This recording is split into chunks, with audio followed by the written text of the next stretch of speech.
Welcome back to the association. We are live post-game as the Spurs even up the Western Conference Finals, 2 games apiece against the defending champion Oklahoma City Thunder. The series shifts back to Oklahoma City for Game 5. I'm Lauren Rosen, bringing you everything you need to know post-game here on NBA TV. He's 10-year NBA veteran George Niang. And George, you and I both picked the Spurs tonight. What made you pick them, and then what went right away?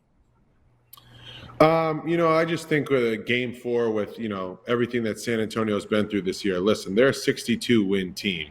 They weren't just going to lay over and let momentum carry in Oklahoma City's favor. And you look at how the game started. It seemed like Isaiah Hartenstein was the only answer that Oklahoma City had, and then every time the Spurs would get a stop, it was leading to Wembanyama dunks or transition threes.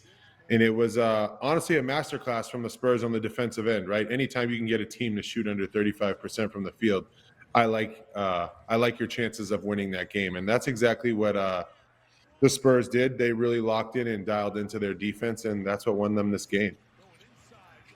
Victor Wembanyama was dialed in. He was locked in on both ends of the floor. When this team is at its best, he is obviously also at his best. What was working for him so well? Wemby, you see the stats there at the bottom. 22 points in the first half alone. A pretty iconic first half buzzer beater. Finishes with 33 points, 8 rebounds, 5 assists, 2 steals, 3 blocks. He was a plus 29 in 31 minutes of play. George, what did you see in those 31 minutes?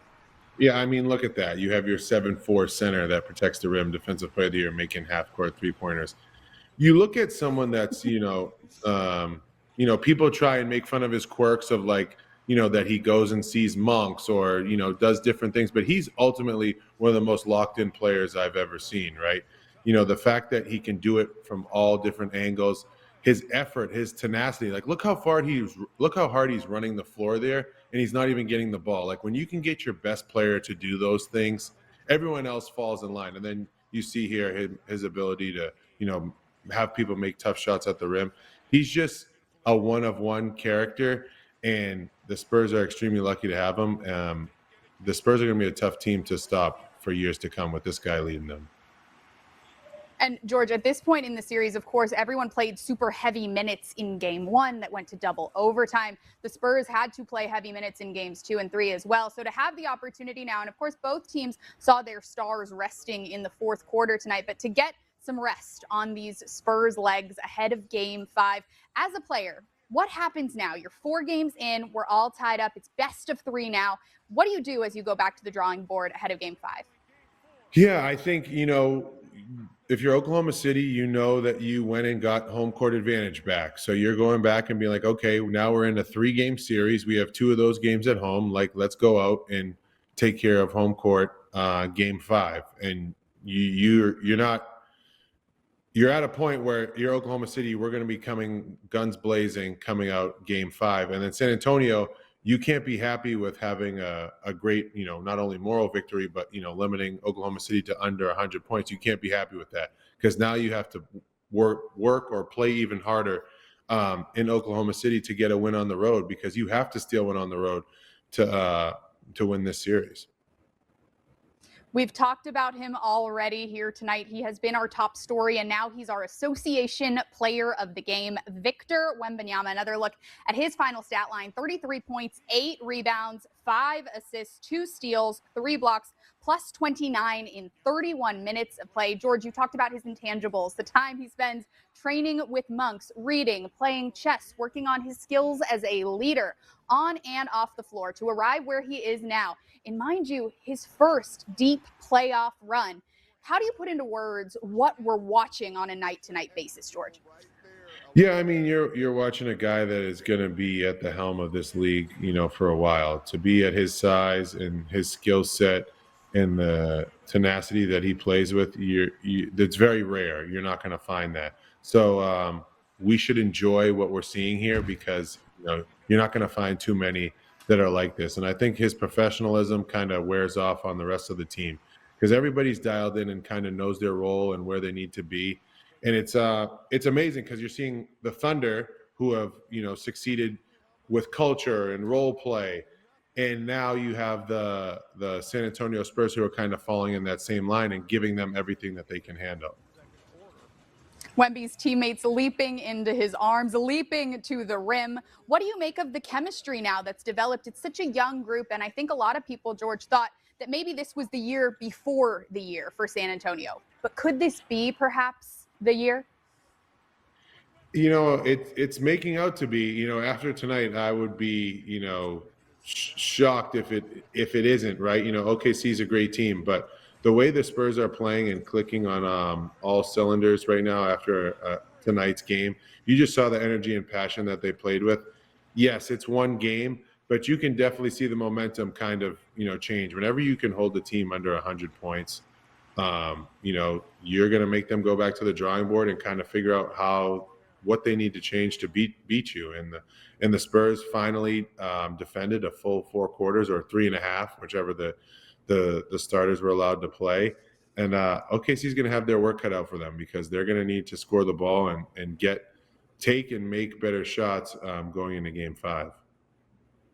The San Antonio defense holding OKC to under 100, as you said, George, in a major way. Final score 103-82 as the series shifts back to Oklahoma City. And to be fair to the defending champions, they were without 2 of their top 4 scorers tonight in Game 4. We will talk more about Oklahoma City when we come back. We are just getting started here on the Association on NBA TV and the NBA app, and we will be right back. Welcome back to the Association here on NBA TV and the NBA app. He's George Niang. I'm Lauren Rosen, recapping a big Game 4 victory for the San Antonio Spurs. They went into this one with one mission: protect home court. Mitch Johnson, their head coach, asked them to attack the details. They did so indeed. And Johnson is addressing reporters at the podium now.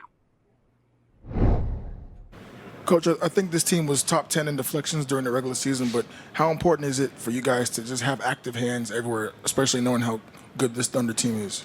Yeah, I mean, it's huge. I think, again, anytime we can turn defense into offense, that's turnovers, that's rebounding, that's, you know, whatever the aspect may be, that's when we're at our best. We can get out and run and play in space and momentum and share the ball. And we did that tonight, and the activity was great. And we're going to continue to need to get better at it as this series moves on. Coach, your thoughts on the pace that you guys had offensively, and within that, the not being so much in a hurry that you talked about after Game 3, kind of letting things settle in and letting things happen naturally as well. Yeah, it's a conflicting idea at times, but it's the balance that you got to try to strive for in terms of pace and tempo. Doesn't necessarily mean you need to take a quick shot or be in a rush, but when we get to play fast in terms of the ball moving from one end to the other end, then we get our best chance of playing against unorganized defenses and take advantage of mismatches, and our guys' individual talent gets to be at its best with that. Coach, can you talk about the two-way impact of Devin Vassell tonight and his growth from a role where he was more of a scorer before Victor Wembanyama, Stephen Castle, and the guys came around, to today, like a more complete role in the team? He's been phenomenal. He may be our most consistent player if you took away any stats and just watched us play. Just his floor and ceiling may be the least margin. And it's just been, personally for me, really fun to observe him, because when we first drafted him, he was kind of a, not to be lazy, but a 3-and-D generalization is kind of the bucket he was in. And he's developed into a heck of a scorer in this league, and at times when you're a young player, it's hard to increase your offensive load and still continue to put that same energy into the defense. And I think he probably went away from it a little bit.